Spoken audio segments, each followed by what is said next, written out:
Hello viewers, আশা করি সকলেই ভালো আছেন। আসলে আপনাদের কাছে আরও একটি নতুন ভিডিও নিয়ে আসলাম। আসলে যারা নতুন একবারে টেকনিশিয়ান, আসলে এখানে বোঝার বিষয় আছে। যারা নতুন টেকনিশিয়ান আসলে এগুলার প্রতিটা বিষয়ে বোঝার আছে। যেমন আপনারা এখানে দেখতেছেন এটা হেডফোন। আসলে হেডফোন হলে এটা হেডফোনের পিন এবং এটা আপনার চার্জিং পিন। এটা এই যে পাশে দেখতেছেন এমআইসি। আসলে এমআইসির পূর্ণরূপ হলো মাইক্রোফোন, মানে আমরা যেটাকে মাইক্রোফোন বলি সেটি। আসলে এটা তো সিম চেম্বার দেখতেছেন, এটা আপনার বোঝার লাগবে না। এখানে যে কানেকশনগুলো আছে এগুলো কিন্তু সিম কানেকশনের যে কানেকশনগুলো আছে সেই কানেকশনগুলি।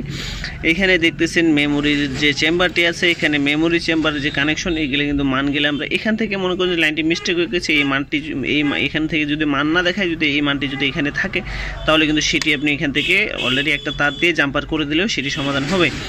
সবথেকে বড় বিষয় হলো কোনটা, যে আপনারা এখানে দেখতেছেন চার্জিংয়ের যে সমস্যাটা, এখানে যে চার্জিংয়ের পিনটা দেখতেছেন, আসলে আমি শতকরা 80% মোবাইল দেখি যে চার্জিংয়ের কানেকশন লাইন পায়, আসলে চার্জিংয়ের লাইন পায়, অথচ চার্জিংয়ের ভোল্ট বা চার্জিংয়ের যে খুঁটি, চার্জিংয়ের যা পার্সেন্টেজ বোঝায় আসলে সেটি আসলে বাড়তেছে না, অথচ চার্জিংয়ের লাইন অলরেডি কিন্তু পাচ্ছে।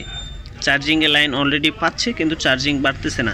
সেই সূত্রে আপনাদেরকে কি করবেন, আপনারা অনেকেই দেখি আমি যে কি করেন, আপনারা অলরেডি দেখি যে আপনি চার্জিং আইসি পাল্টাইছেন বা এক্সট্রাভাবে একটা ডায়োড লাগাইছেন আপনারা, ঠিক আছে। ওই ডায়োড না ব্যবহার করে আপনারা কি করবেন, এই যে চার্জিং পিনটা দেখতেছেন, এই চার্জিং পিনটা কিন্তু ময়লা হয়ে যাওয়ার সূত্রে কিন্তু অলরেডি এটা কিন্তু এই ঝামেলা হয়।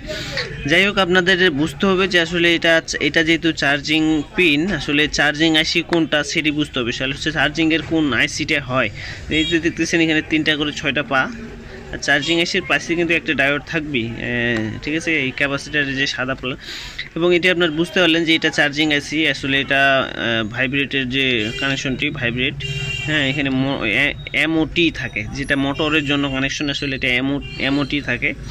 যেমন এখানে দেখতেছেন অলরেডি, এখানে দেখতেছেন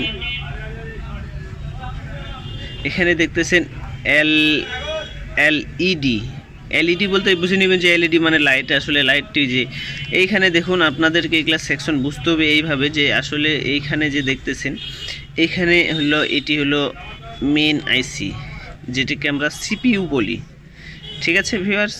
এটি হলো সিপিইউ, এটি হলো কি, এটি হলো আপনাদের পিএফ বলা হয়, কিংবা নেটওয়ার্ক আইসি বলতে পারেন। এটি আসলে সব থেকে বোঝার বিষয়। আসলে এইসব বিষয়গুলো, ছোটোখাটো বিষয়গুলো বা মোবাইলটার যে খোলার পরে সব কিছু জিনিস বুঝতে হবে, তবে তো আপনি এটার সমাধান দিতে পারবেন। আসলে এই যে জোড়া এখানে দুইটা কালো পার্টস দেখতেছেন, অবশ্যই আপনার যদি স্পিকার যদি না বাজে, এই যে এখানে দেখতেছেন এসপিকে যদি ক্লিয়ার দেখা না যাচ্ছে, একটু পরিষ্কার করে দেই, হ্যাঁ, আশা করা যায় এখানে এবার বুঝতে পারবেন। এসপিকে আসলে বলতে স্পিকারের যে কানেকশন, এই স্পিকারের কানেকশনগুলো কিন্তু 100% এই দুইটা পার্টস থেকে গেছে, ঠিক আছে ভিউয়ার্স। আসলে এইসব জিনিস আসলে মূলত আসলে এই মাদারবোর্ড বিষয় নিয়ে আসলে আগে বুঝতে হবে, জানতে হবে আসলে কোনটা পার্টস কী কাজের করে এবং কোনটা ক্যাপাসিটার তুললে বা ক্যাপাসিটারটা থাকলে কি সমস্যা দেখাবে। এরকম ছোটো ছোটো বিষয় নিয়ে যদি আপনারা জানতে চান, তাহলে আমার চ্যানেলটি সাবস্ক্রাইব করে পাশে থাকুন, বেল আইকন অন করে দিন, তাতে নেক্সট ভিডিও আপডেট আপনারা পেয়ে যাবেন। আমি কিন্তু এরকম ছোটো ছোটো বিষয়ে আপনাদের মানে পাশে উপস্থাপনা করি, কারণ আমি আসলে খুব একটা বড় নয়। তো ভিউয়ার্স, ভালো থাকবেন, সুস্থ